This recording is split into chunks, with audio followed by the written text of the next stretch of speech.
Paris Olympics 2024 में javelin throw में अरशद नदीम ने फाइनल में क्वालिफाई किया और आखिरी उम्मीद गोल्ड मेडल की अरशद नदीम है। अपने आप में वो कभी भी ये महसूस नहीं करवाता कि मैं एक बहुत बड़ा प्लेयर हूँ। अरशद भाई ने 90 प्लस थ्रो की है, तो इस बार अगर वो दोबारा 90 प्लस थ्रो करने में कामयाब होते हैं तो इंशाल्लाह मेडल आपका पक्का है।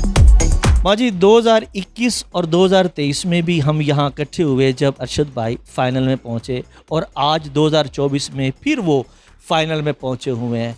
तो आप अरशद भाई के बारे में अब के जज्बात कैसे हैं और क्या कहें? हमारे ये है ख्वाहिश है अभी हमारा अरशद नदीम वो फाइनल खेलेगा इंशाल्लाह ताला। उसने मेरे से वादा किया है और माँ दुआएं करनी है और मैंने दुआएं की ज़रूरत है। और मेरी अपील है पूरे पाकिस्तान से और पूरे मुल्क से मेरे बेटे के लिए दुआएं करें, दुआएं की ज़रूरत है। इंशाल्लाह ताला उसने जो वादा किया हुआ वो वादा पूरा करेगा और मेडल जीतेगा। मेडल जीत के पाकिस्तान का नाम रोशन करेगा और वो वादा पूरा अपना निभाएगा। माँ जी महल्ले की औरतें जब आपके पास आती होंगी आपको बताती होंगी कि माँ जी अरशद नदीम तो फाइनल पहुँच गया, कैसे जज्बात होते हैं, क्या खुशी होती है?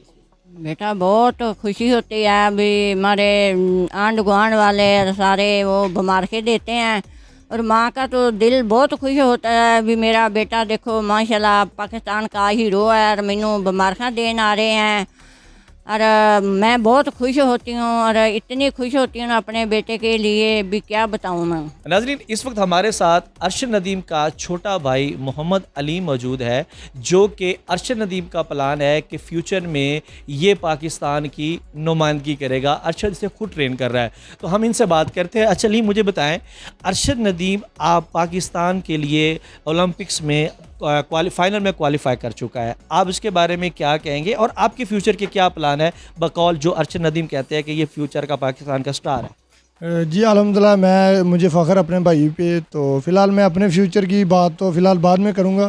पहले तो इस टाइम जो मौजूदा मुझे फ़ख्र है, खुशी मुझे मिली है, मुझे पहले तो उसके बारे में बताना चाहता हूँ कि अल्हम्दुलिल्लाह अरशद भाई ने पाकिस्तान के लिए दूसरी बार ओलंपिक्स में डायरेक्ट क्वालिफाई करके गए हैं और अभी भी उनका कल क्वालिफाई राउंड था, उन्होंने उधर भी उन्होंने क्वालिफाई कर लिया है। तो कल 8 अगस्त को पाकिस्तान टाइम के मुताबिक तकरीबन 11:30 बजे उनका फ़ाइनल है। तो मैं पूरा उम्मीद हूँ और मुझे यकीन है क्योंकि मैं साथ ट्रेनिंग करके आया हूँ। अल्हम्दुलिल्लाह बहुत खुशी हो रही है कि इंशाल्लाह इस बार वो पाकिस्तान को मायूस नहीं करेंगे, पाकिस्तान के लिए इंशाल्लाह मेडल लेके आएंगे।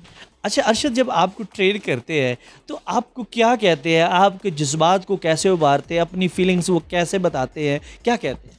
हाँ जब मैं ट्रेनिंग कर रहा होता हूँ तो कुछ चीज़ मुझे से मिस्टेक होती है तो वो मुझे बता देंगे यार आपका ना गेम की तरफ तवज्जो नहीं जा रही, आप किधर देख रहे हैं। जब ट्रेनिंग करते हो तो सब चीज़ भूल जाया करो, कहते हैं बस ट्रेनिंग पे फोकस किया करो ताकि आपको समझ आए कि मैं क्या बता रहा हूँ और आपने क्या करना होता है। अच्छा पिछले 3-4 सालों से आपके गांव में खुशियाँ ही मनाई जाती है जब भी अरशद कहीं ना कहीं अपना उसमें क्वालिफाई करता है, फाइनल राउंड में जाता है या गोल्ड जीतता है।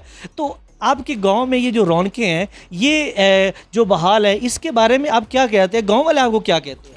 जी अल्हम्दुलिल्लाह ये अल्लाह की रहमत है हमारे सभी भाइयों पे, हमारे गांव वालों पे। और गांव वाले वो भी फ़ख्र महसूस करते हैं कि हमें इतना बड़ा इंसान और इतना बड़ा प्लेयर मिला है कि जो बिल्कुल सिंपल और सादा है और अल्हम्दुलिल्लाह वो पाकिस्तान में अकेला ही पूरी दुनिया में पाकिस्तान का नाम रोशन कर रहा है। नाज़रीन मेरे साथ अरशद नदीम की भतीजियाँ मौजूद है, नन्ही मुन्नी बच्ची, इनसे बात करते हैं। बेटा अस्सलाम वालेकुम। वालेकुम सलाम। बेटा आपके चाचू अरशद नदीम किधर है? वो तो पहले से गए हुए हैं मेडल जीतने। अच्छा मेडल जीत के आएंगे तो फिर क्या करोगी? हम लोग चलाएंगे। तो मिठाइयाँ चाचू को खिलाओगे, मोहल्ले वालों को, किस किस को खिलाओगे? चाचू गिफ्ट जीत लाएगा फिर। आप चाचू से फिर गिफ्ट भी मांगोगी? हाँ जी। नहीं हम उसको गिफ्ट देंगे। मैं भी नहीं आप दोगी या मांगोगी गिफ्ट? दूनी। जी भाईजान अस्सलाम वालेकुम। अरशद भाई अगेन क्वालिफाई कर गए, क्या कहेंगे? वालेकुम सलाम। मैं सबसे पहले अल्लाह ताला का शुक्रगुजार हूँ, उसके बाद पूरी कौम का जिन्होंने भाई के लिए दुआ की और भाई एक अच्छी थ्रो करने में कामयाब हुए और फाइनल के लिए क्वालिफाई कर गए। इंशाल्लाह मैं ये दावे से कहता हूँ कि अरशद भाई ने 90 प्लस थ्रो की है, तो इस बार अगर वो दोबारा 90 प्लस थ्रो करने में कामयाब होते हैं तो इंशाल्लाह मेडल आपका पक्का है। ये हमें उम्मीद है कि हमारा भाई इंशाल्लाह 90+ थ्रो करेगा। पाकिस्तान के लिए मेडल जीत के जब पहुंचेगा तो खुशियों के लिए क्या प्लान होगा? इंशाल्लाह मियाँ चन्नू क्या जी, जब वो एयरपोर्ट ही पहुँचेगा तो आपको पता चलेगा कि अरशद भाई का इधर इस्तकबाल हो रहा है। तो हम तो बड़े परजोश हैं कि वो मेडल लेके आए और हम एक दिन पहले एयरपोर्ट पे चले जाएं और पाकिस्तान को बताएं, पूरी दुनिया को बताएं कि अरशद नदीम पाकिस्तान में इंटर हुआ है, मेडल लेके। अच्छा, अरशद नदीम पाकिस्तान का एक फ़ख्र है। इस वक्त अगर ओलंपिक्स में देखें तो 7 एथलीट्स गए और उनमें से 6 बाहर हो गया और 7वां हमारा गोल्ड मेडल का है। तो अब इस बात पे कितना फ़ख्र है कि पूरे दस्ते में एक ही बंदा हमारा जो है ना वो हीरो साबित हो रहा है? देखो जी, वो जो पहले गए थे वो भी हमारे भाई थे, लेकिन उनके पहले कंपटीशन थे। मैं उनके लिए दुआ करता हूँ कि वो मज़ीद अच्छी तैयारी करें। उनको क्या, मैं गवर्नमेंट को कहता हूँ, देखिए एक पंजाब लेवल का मुकाबला हो तो पंजाब लेवल की हाथी का ट्रेनिंग होती है। ये पेरिस था ओलंपिक, और ओलंपिक के बराबर ट्रेनर देना गवर्नमेंट का काम था। वो बच्चों का कसूर नहीं है। जो बच्चों को सिखाया वो बच्चों ने जाके वहाँ वो ही किया। अगर वो पंजाब लेवल की ट्रेनिंग होती तो पंजाब लेवल का वो गेम करते। ये तो मुकाबला था पेरिस ओलंपिक का, वो इंटरनेशनल बड़े प्लेयर थे, उनके साथ ये जाके ज़ोर इन्होंने लगाया। जो उनकी सीहत थी अल्लाह ने वो उनको नतीजा दिया।